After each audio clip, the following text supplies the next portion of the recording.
They represent a new form of social rebellion. Hippies are very interesting to the young. They dress in bizarre and colorful ways. They wear their hair long.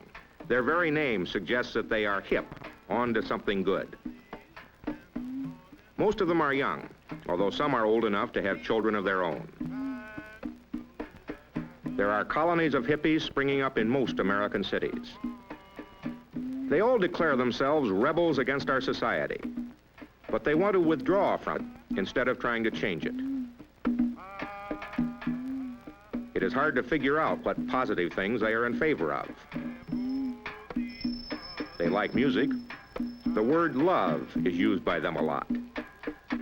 Their diversions might seem to be harmless enough were it not for one thing. In a very aggressive and evangelical way, they praise the effect on the mind of hallucinatory drugs, particularly the drug LSD. The drug is what holds their subculture together, and the drug is extremely dangerous. It is the temptation and the danger that we propose to examine.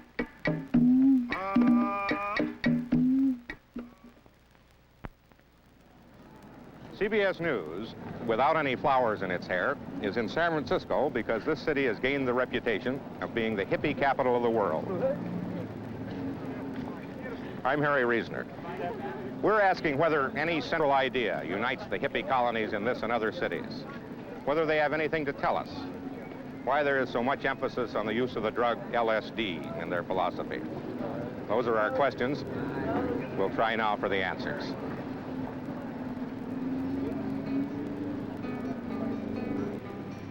It is a tradition in American life to respect young people.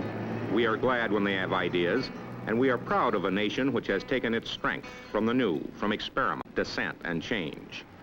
But now, at a time when we are suffering some of the worst agonies of our history, both at home and abroad, when we are most in need of new energies and new solutions, more and more young people appear to be turning away from challenge into dreamy narcosis.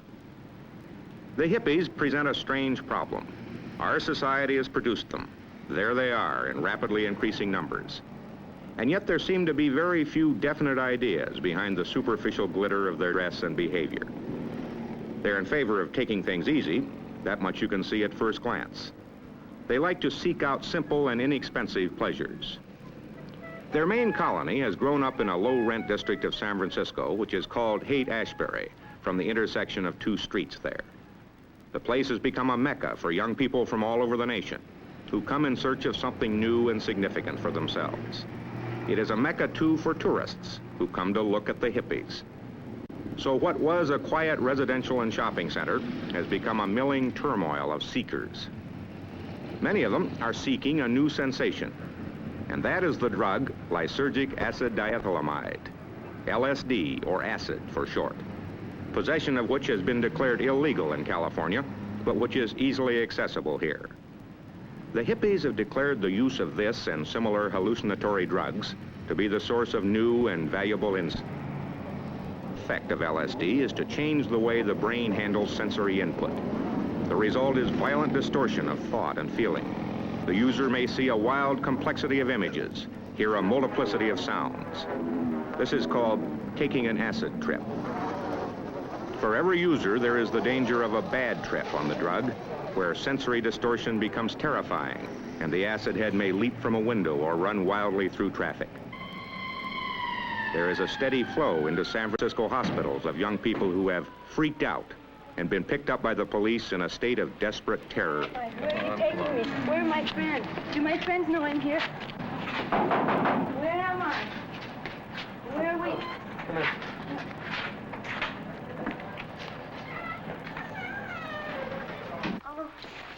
Where am I? You're in the hospital here. Come on. Who are you? I'm Dr. McShane. The bad trip is a frightening thing to witness. It must be far more terrifying to experience. Where are you taking me? Where am Going I? right around here to the desk. You're in the hospital. Who are you? Hello, I'm a nurse. What's your name? Your hands are cold. What's your name? Joan. Joan. I'm a nurse. Gus? I don't want to be here. Where are my friends? It's all right. It's all right. Get your pick on. It's all right. I'm a nurse. All right, Joan. Hi, Joan. Hi, Joan. My name is Gus. I'm going to take you to your room now. Hospital people, whether they want to or not, are becoming expert in the handling of LSD users in trouble. At the UCLA Neuropsychiatric Institute, Dr. J. Thomas Ungerleider sums up the things being learned. Well, we're learning that it's a very dangerous drug, and it's a very unpredictable drug. We're learning that people can have a bad experience, which they call a freak trip or freak out or bummer, the first time they use the drug, or they can have it after 150 previous good experiences. We're learning that there's no way to screen out the adverse reactors, that not psychiatric interviews, not psychological testing, not a history of absence of symptoms or of job stability, nothing guarantees immunity from the bad trip.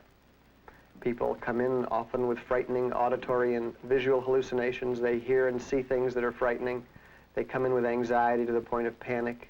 They come in with depression, with suicidal thoughts, suicide attempts, some severe, and they come in with confusion. They wander about not knowing where they are. And the difficulty with it is we can't predict. Another thing that we're seeing are the flashback phenomena, the reoccurrences. Up to 18 months now, after you take the drug once, you can have the acute symptoms return in their original intensity, either in a situation of stress or in no stress situation.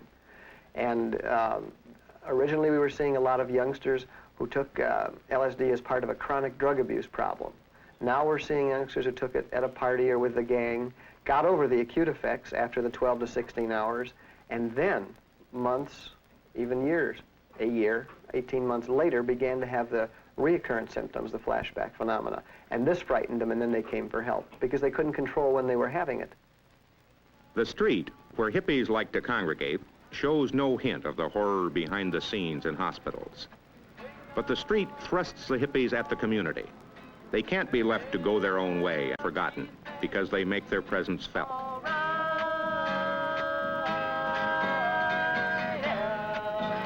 For one thing, they take up a good deal of public space.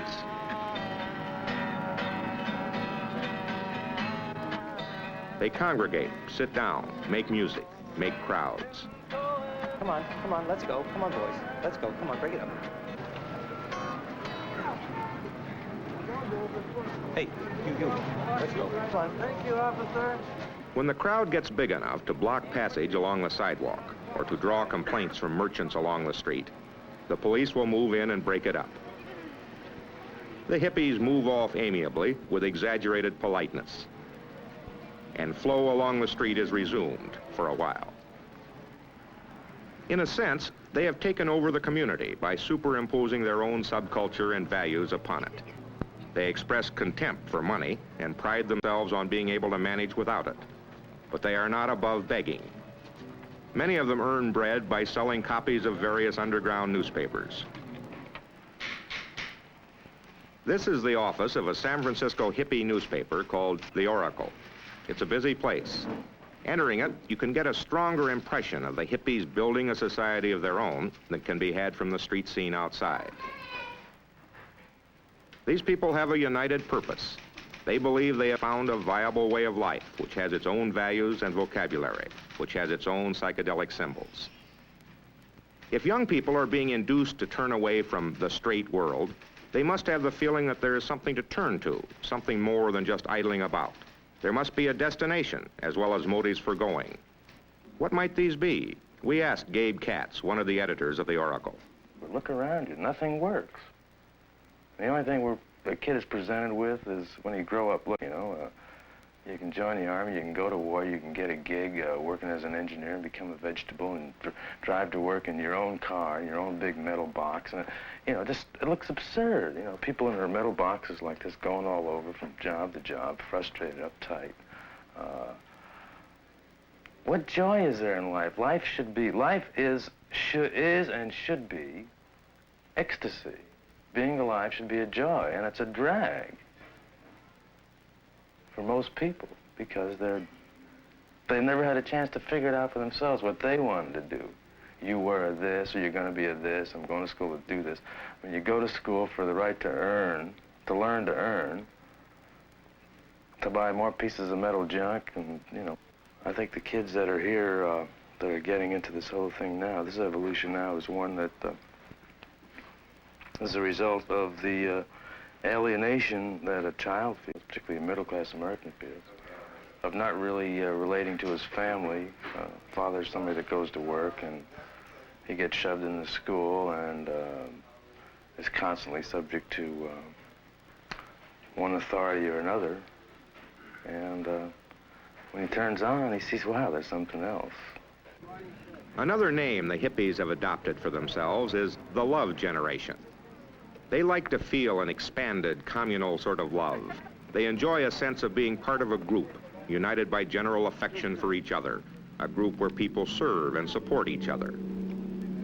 Every afternoon at 4, hungry hippies begin to congregate in the Panhandle, an offshoot of Golden Gate Park. They are waiting for the arrival of the Diggers, a hippie subgroup who show up at this time with a station wagon full of food, which is given free to anyone who wants it. Diggers are not to be undersold. God loves great people. The Diggers get this food in handouts from stores or restaurants or the wholesale markets. This feeding typifies the hippie ideal of standing apart from society by means of mutual help and love. It contains its own ironies, for the daily feed-in is dependent for the food being offered on the very society that is being rejected. It's all done with a smile, but it grates against the straight world because it seems like saucy children playing. Isn't this a funny kind of love? We asked Dr. Duke Fisher of the UCLA Neuropsychiatric Institute. Well, that's a good question. I think the primary reason that you hear so much talk about love, like love sessions, love groups, love-ins, is because many of the acid users have the most difficulty with love. And many of them think that they can solve the problem by using LSD. If you'll notice, most of the people who use LSD, or the acid users, talk about loving humanity in general, an all-encompassing love of the world, but they have a great deal of difficulty loving one other person or one specific thing. That will in turn make certain demands on them. So the kind of love they have is a very narcissistic kind of love. It's a sort of love for love's sake. But there's very little real love in terms of interpersonal relationships, or one person loving another person for any length of time. I think the other reason is because love implies no anger or no hostility. And many LSD users are people who have a great deal of trouble tolerating getting angry or being hostile. They don't like to experience this kind of feeling. They're concerned about their ability to handle it. So they use LSD, hopefully to suppress or deny angry feelings, and they sort of take this very peaceful approach, but unfortunately it is a facade that can't last. And I think many times, if you'll notice, I saw one example was a young girl who kept offering a flower to a policeman, and he said he didn't want to take it, and he was becoming increasingly annoyed, and she persisted in offering the flower to him. Now, I'm sure we'd have to say that really wasn't out of love. There was a provocative insistence that she was using. But I'm sure she would disclaim any kind of feeling of aggression in terms of what she was doing with the flower. So I think if you actually take a look at what's happening, you'll see that in the name of love, there's a great deal of hostility being expressed, but unfortunately it's not being felt, because many of the users of LSD particularly need to use it to avoid letting themselves experience anger and hostility, which is very normal for all of us to experience. People who suppress or dilute normal feelings with drugs get a kind of euphoria which is easy to maintain for a while, since it entails making fewer demands on life. The hippies see mystical virtues in this blandness. It makes them extremely self-righteous. Here, in a hippie pad, one member recalls giving a flower to an old lady. Let's say a woman's coming up the street with a small shopping bag, and I've got some flowers that I picked someplace. I hand her a flower. It's maybe 11 o'clock in the afternoon. I say, isn't it a beautiful day? Isn't it a gassy day? And if she for a moment looks up and says, yeah, it really is a beautiful day, which happens to me quite often, they suddenly realize what a groovy day it is, what a pretty flower it is I've given them, all the color around them, all the life, all the beautiful things that are happening. Things that are happening is what we are trying to make people aware of. But the drug doesn't create anything. The drug, LSD, is not a creation. It is a catalyst. It works with your mind to create whatever your mind creates. What LSD does is it opens your awareness in the way that When you look at, say, a kerosene lamp, you have one thing that you associate with it. When you take LSD, not just one association, but every association you could possibly have is brought through your mind. I like to turn on, man.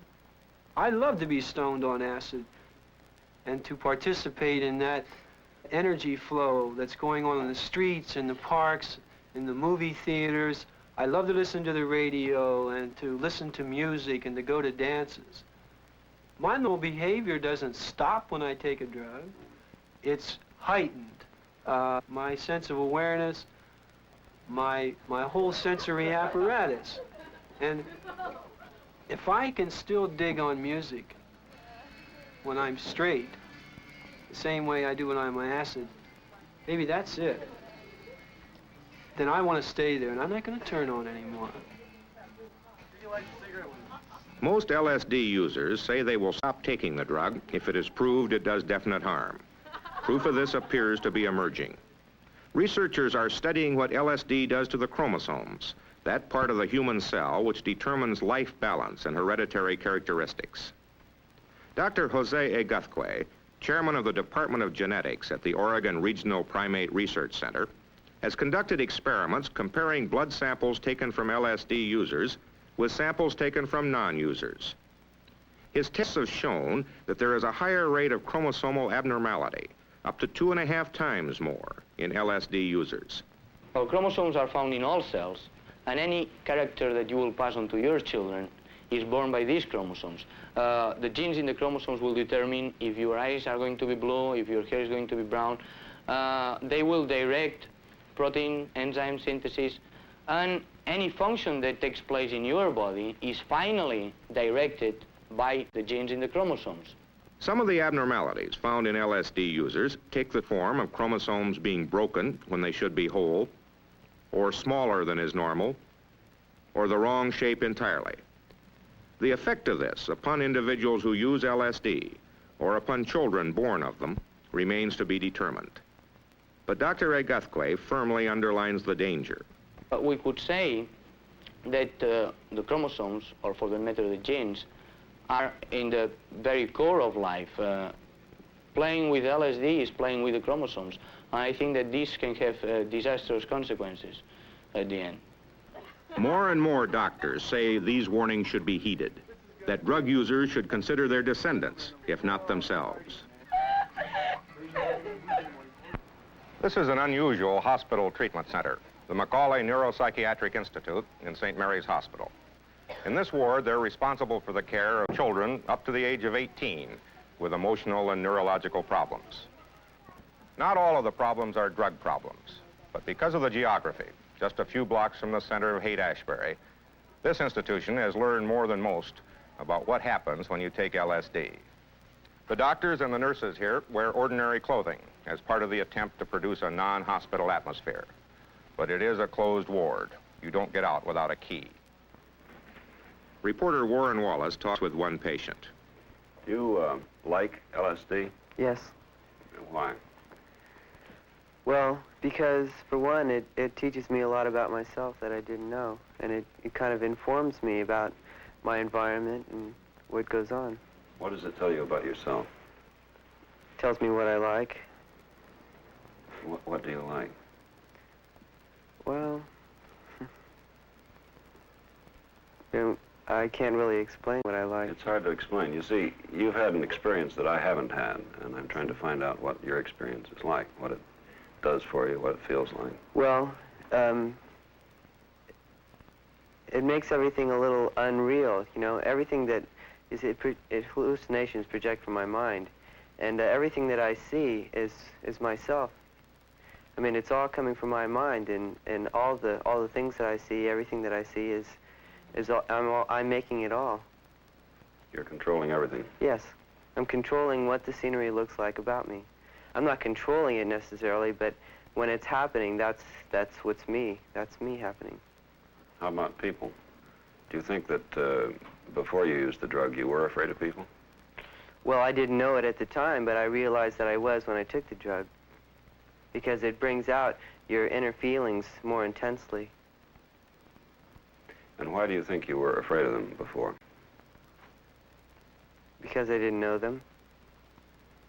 Do you feel that you do know them through the drug? No, I don't feel that I know them, but I'm not afraid of being rejected by them because I don't feel any rejection towards them. I used to be constantly thinking about being afraid of them, but now I don't have to be afraid anymore because they're all beautiful, and whether they reject me or not, they're still beautiful. Does it ever seem to you that this may be a little unreal? Oh, yes. But I mean, after you learn this on an acid trip, you practice it when you're straight, too. Yeah, I mean, it doesn't leave you. If everybody is beautiful, then there's no one who's, say, dangerous to you. Oh, but the dangerous people are beautiful, too. They're dangerous, sure, but they're still beautiful. Why are you here? Well, it's a long story, but I'll try to break it down in short. I found God, and I made me feel quite good, you know, and my mother mistook this good feeling for taking drugs, and I was getting kind of wayward and everything. I mean, I wasn't coming home on time, so she phoned the police, and I was brought to YGC, and then I was brought here. Because of my talking about God and everything, they might have thought that I was a little crazy. Do you think you are? No. But I understand how they felt because I wasn't making myself clear on it. It's very hard to... I was trying to express something that was hard to express, and I wasn't really capable of expressing it. I mean, I can have the relationship between myself and God, but it's a mistake to try to make other people feel the way I did, and that's what I was trying to do. What's God like?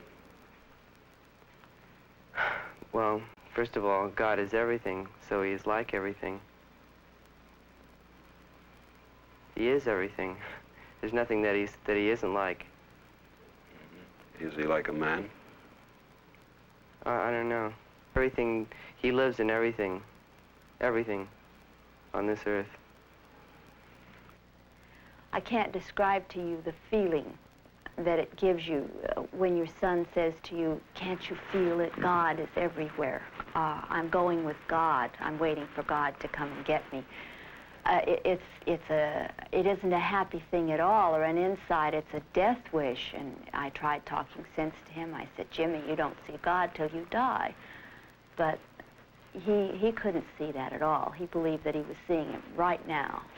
Jim hasn't adjusted well to school. He's an extremely introverted boy, or has been up until lately.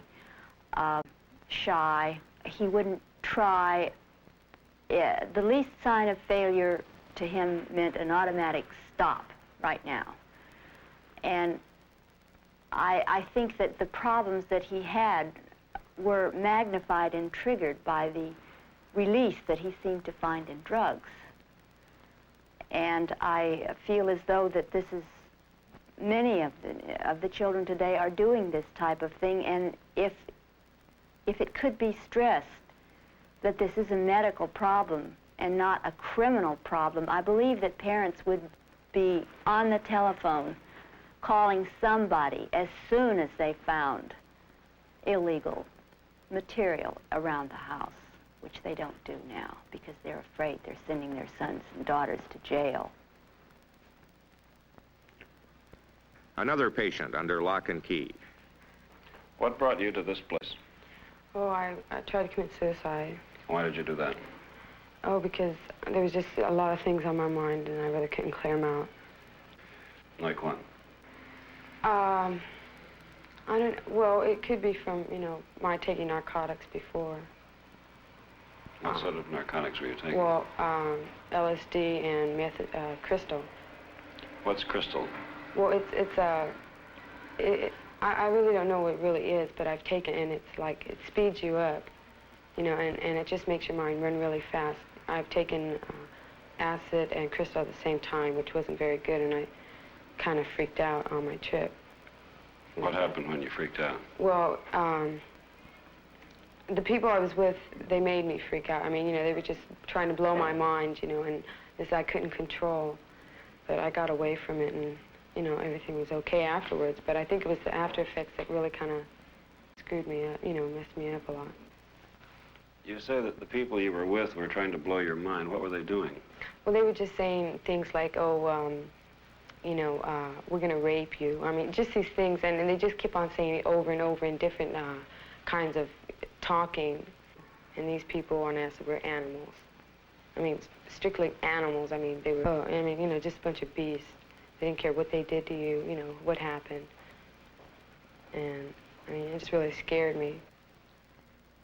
The girl's mother. What has happened to your daughter?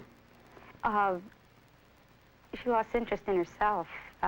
She was very lethargic. She didn't want to do anything. She didn't want to go to school. She didn't want to do anything at home. She didn't want to do the things that she used to do. I mean, she stopped going around with people altogether. She withdrew, and to me, it was a big change because she lost the sparkle in her eye, and she really looked like she wasn't even amongst, you know, anybody that should be here. She was more or less a zombie, and she didn't. It's hard for me to explain. I was there, you know, the whole time with her. I just saw her change completely, and she just wasn't the same girl she had been. She tried to take her life 3 times, and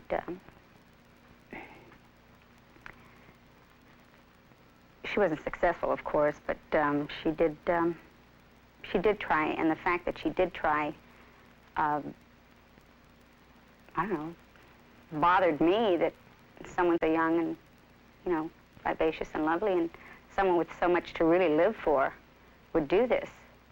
What did she tell you?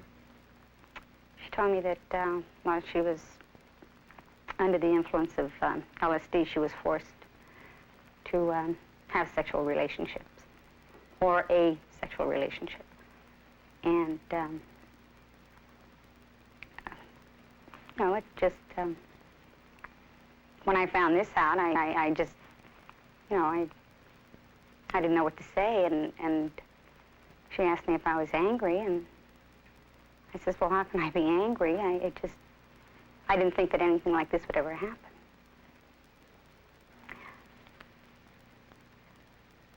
I wanted something different for her. I wanted her to finish school, and I would have liked for her to, if she wanted to, go on to college and be something that, well, a little out of the ordinary, because I feel that she has the potential. And I've always felt this way, that she did have more than average potential. What does she feel? Right now, I don't think she feels anything. Why do these things happen? We asked the director of the Macaulay Neuropsychiatric Institute, Dr. Michael Klensos.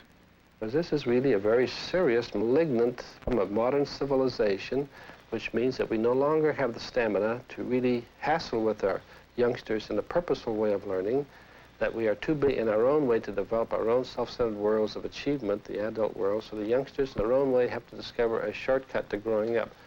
We have not experienced this profound change where you can forget about religion, home, everything else is meaningful except the fact that you've discovered something that is your own, and this is how you must discover life. You must find this out for yourself.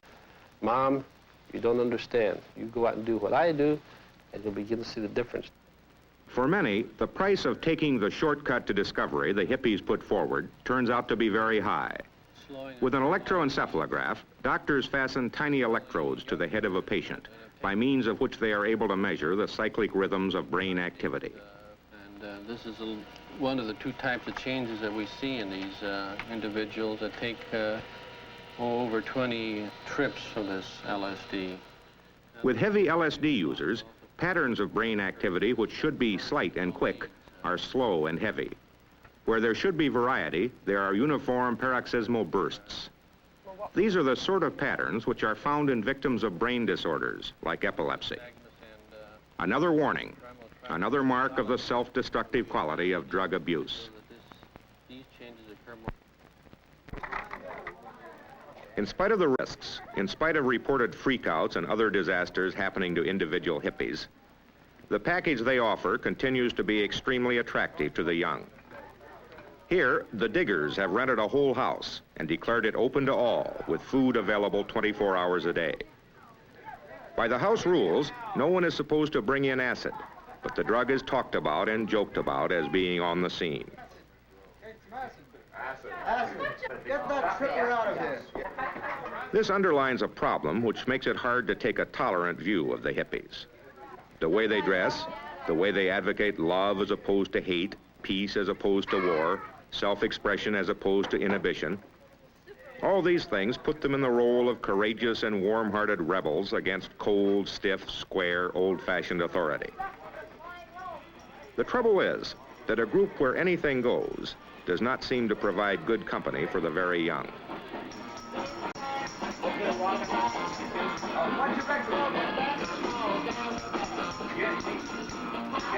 Doctors see a universal danger in use of LSD. They feel that normally rebellious young people may be turned into emotional cripples at a time when they should be meeting and solving problems of sexuality and personal identity. They deaden their drives with a magic pill which solves nothing. They may never grow up. This pad has been closed since we filmed it, and the diggers complain that others are raided and that they are harassed by the police and misjudged by their elders. My mom thinks that where I'm living down here, the hippies are a bunch of filthy and infectious people.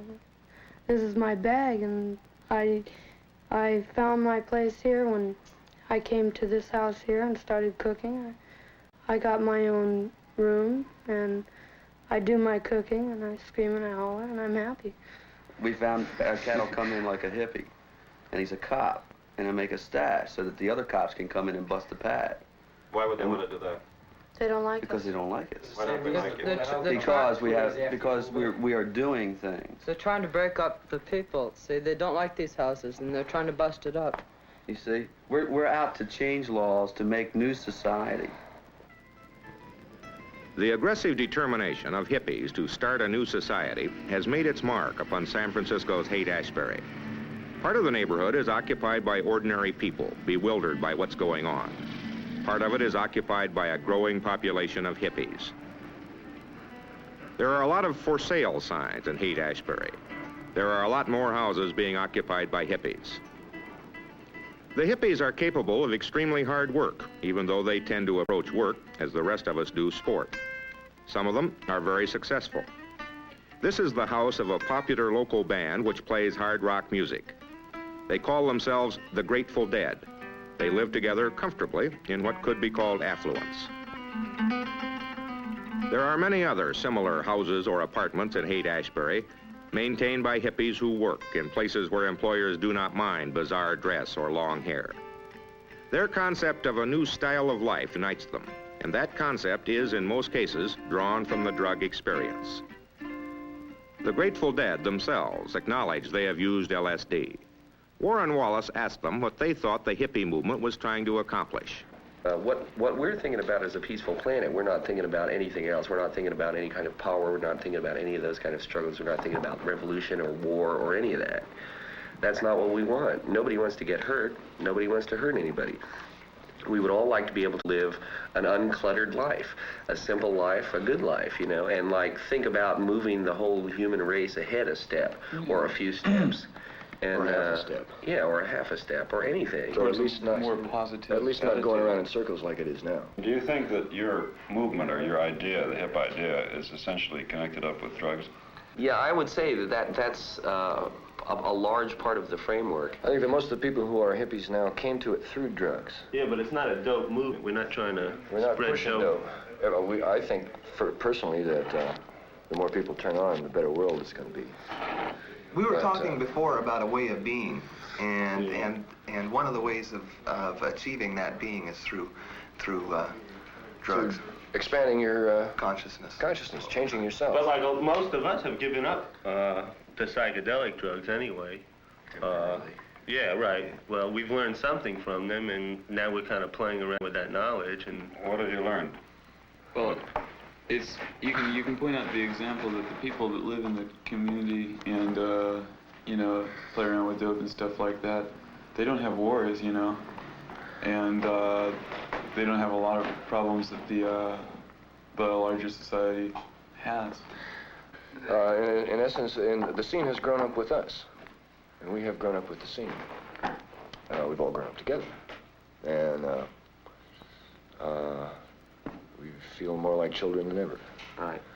Because we know what we're trying to do. We're trying to grow up.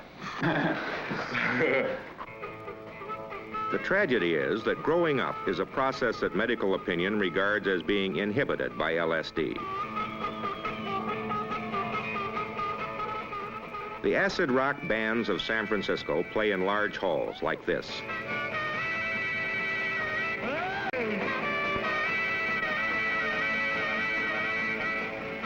The music and the light show which accompanies it carry the same howling and glittering intensity ascribed to the hallucinatory experience.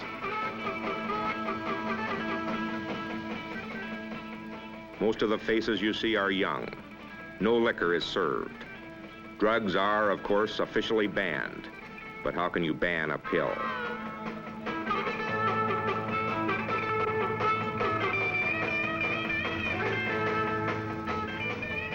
Flickering strobe lights accentuate the sense of unreality, of having blown your mind.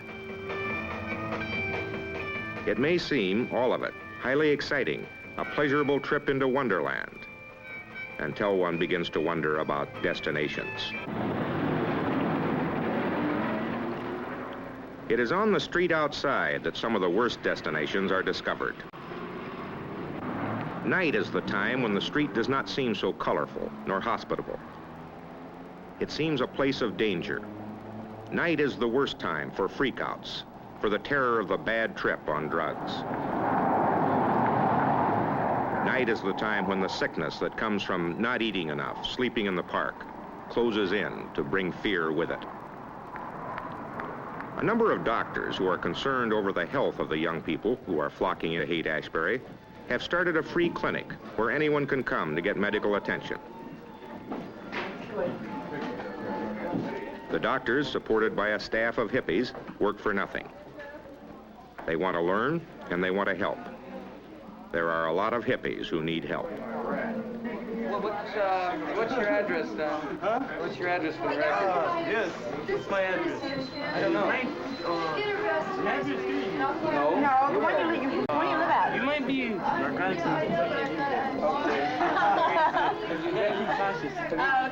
you been here before, Don? Huh? Have you been here before, Don? Yes, I'm almost been here all day. How's your stomach? I don't know. It's what? Oh, not really bad. My mind feels good, but my stomach is going too fast, man. I must slow it down. How about if you put your signature right there so we can be authorized to give you medical treatment? Let us say Okay. Sit a while, and when we're ready for you, we'll give you a call. Okay, very good. Very good. Thank you very much. Thank you, very good. Yeah. Is there any coffee here anymore? You're really grooving on your thing then. I made the coffee. I almost freaked out there. Make it again. That's why you stopped there. I say, let me just wait for you. Ray, come on over here. Have a seat right up here. How long you been sick, young man? About 2 weeks. Really? So what's been trouble? Is it a sore throat? Yeah, it's all wrong. Have you had any fever or chills? I had some chills. Yeah. Have you been sleeping inside? Yeah. Have you been eating all right? Yeah. Right now my stomach's burning. Any sore ears or any trouble with your ears? No headache or anything? All right, listen, you slip your beads and your shirt off here. And you take your tail. Yeah.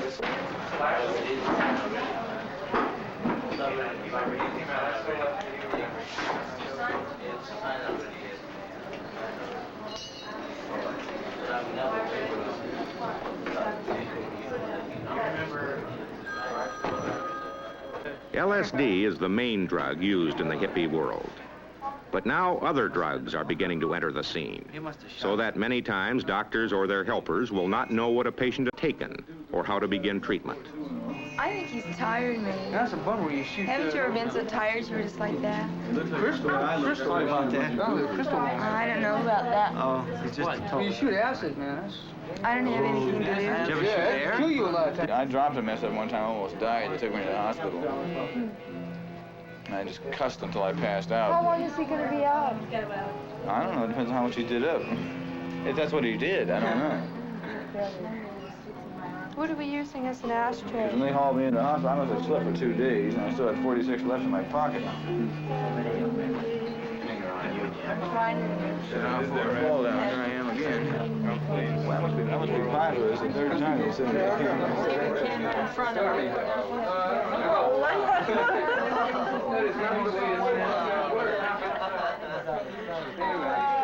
Hey, baby, come on. Would you like to wake up? I give. Well, did the guy that wants... I know, it's Kurt. You want to wake up? I've done my duty. You're up. Are you up? You feeling all right? What? What happened? You went on a bummer? You all right? I had to take care of some woman who's on a bummer. Oh, you took care of some woman, and that's why you're crashing now? Hey, man. Let me go back to sleep. Kurt wants to talk to you. Time to wake up now. Hey, man. Let me look at your throat. Let me look at your throat. Oh, the throat's fine. There must be a special motive relating to a larger view of society to bring doctors already overworked to serve extra hours in this clinic. The clinic was created by the director of the Alcohol and Drug Abuse Screening Unit of San Francisco General Hospital, Dr. David Smith. And we asked him about this. Most of the people that volunteer for our clinic are either young people like myself who have some special interest in the area, or are older people that have teenage kids of their own. And we find that an individual's attitude towards, well, let them die, that's their bag, changes dramatically when their own child goes to the Haight-Ashbury. And that many of our doctors, we've had a marvelous response from the medical community, and many of the doctors are older doctors that have teenage daughters, and they want to help, honestly want to help. But they also state that they want to learn more about what's making the young people in the Haight-Ashbury run away from middle-class homes. The kids in the Haight-Ashbury are not poverty-stricken. They don't have poverty-stricken backgrounds. Many of them have gone to school, come from good homes, and for some reason they run away from home and go to the Haight-Ashbury. I think one thing that people don't realize is that the Haight-Ashbury is a symptom, not a cause, and that the kids are attracted to the Haight-Ashbury because of some deprivation, primarily intellectual deprivation, in their former mode of life. And I think this is why the middle class is so intensely involved in the Haight-Ashbury, because it is a product of the middle class. It's not a peripheral movement. It is a direct reaction against the forces that control the United States. And it's not an anarchist movement. The hippies aren't interested in any philosophy, including communism. They just want to live their own life. Many people say that this is a communist-inspired movement. They're reacting against any structured philosophy, whether it be a university or communism or whatever. They just want to live the way they want to live without structural bindings. The way the hippies want to live seems in the end to consist of childish postures. They claim they want to be left alone, but they are masters at setting up public occasions which are bound to draw attention, if not interference. Just as an unruly child will act up in a way that attracts adult intervention and then complain about it.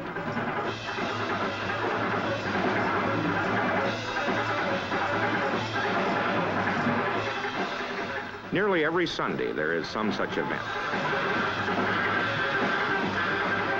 Here, music is blaring forth from the open windows of an apartment on the corner of Haight and Ashbury, while in the street below, a crowd of hippies celebrates the sunny day.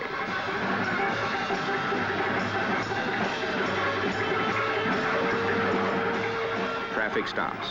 The crowd grows.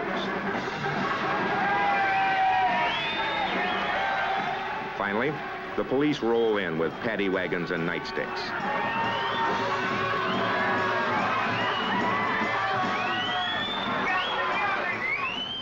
The crowd parts, clearing the street. Everyone waits to see what will happen.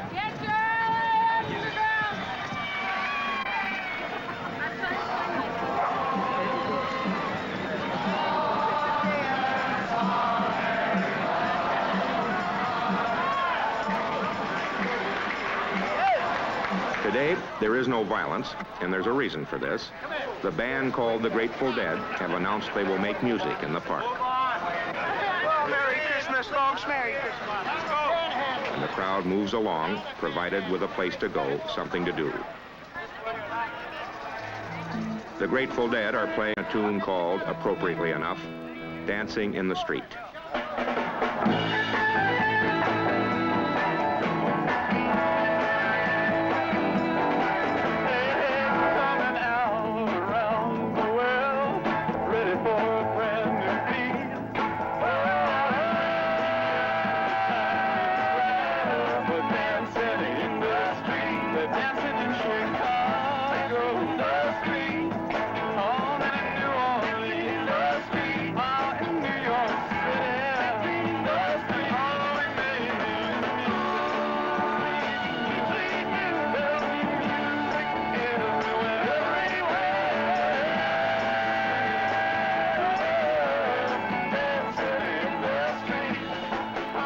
Most of these people are young.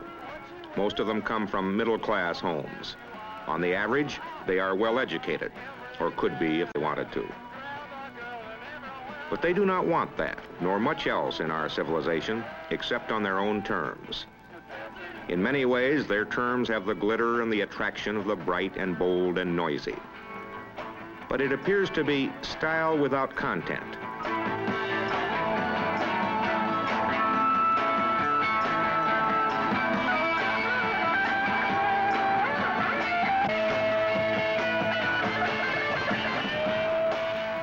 They object to the ills which beset society, war, social hatreds, money grubbing, spiritual waste. But their remedy is to withdraw into private satisfactions.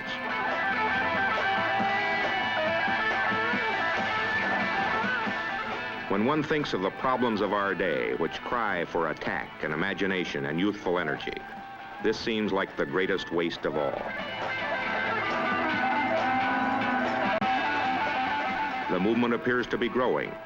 Use of drugs appears to be spreading. There is the real danger that more and more young people may follow the call to turn on, tune in, drop out.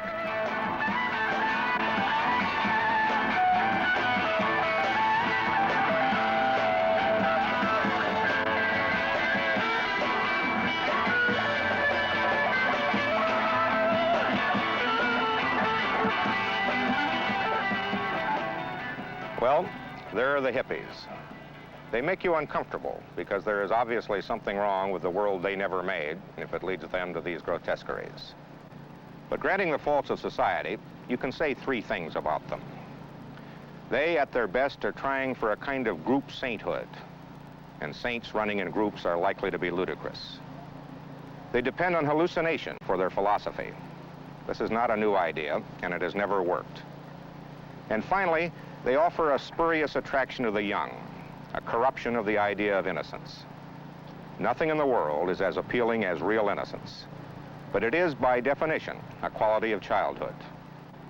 People who can grow beards and make love are supposed to move from innocence to wisdom. This is Harry Reasoner.